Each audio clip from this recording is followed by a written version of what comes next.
Hi, and welcome to Cramer on Demand. I have a question for you guys. What are some ways you can attract your audiences for a virtual event? Not sure? Well, today we'll be talking to Elise Orlowski, who has some first-hand knowledge on how to use social media to attract your audiences. And spoiler alert, it's not just about LinkedIn. Let's see what she has to say.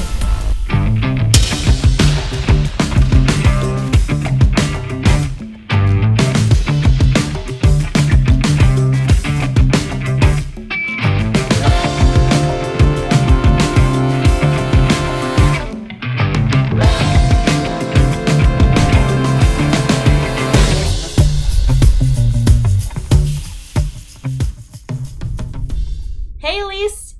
Hi, Ashley. Hi, I'm so excited to talk to you today about audience engagement. Yeah, I'm so excited to be here. So, Elise, let's jump right into it. How do you see social media being an extension of your virtual event?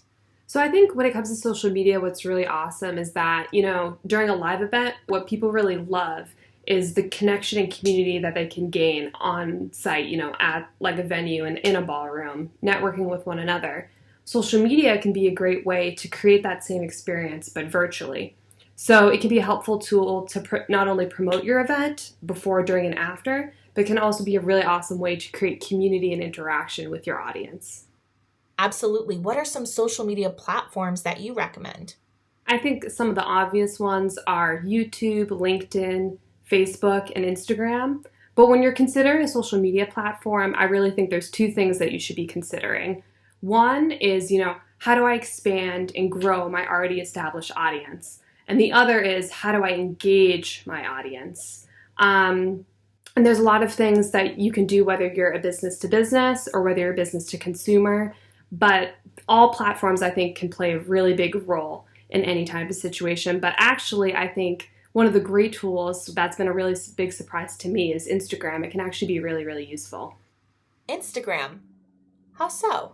Instagram can be a great one-stop solution for audiences to see the complete virtual event experience. So rather than me telling you, I'm going to show you real quick.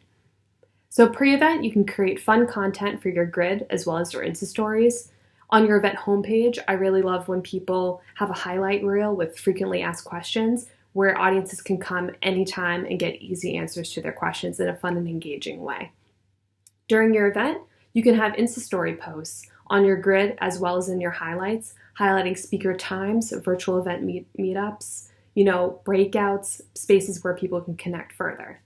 Another thing that I've seen that's really great is having a virtual icebreaker. So creating a photo contest around people taking their virtual event, working from home scenarios, competing with one another for the best setups, and then someone winning a giveaway or a prize at the end of it.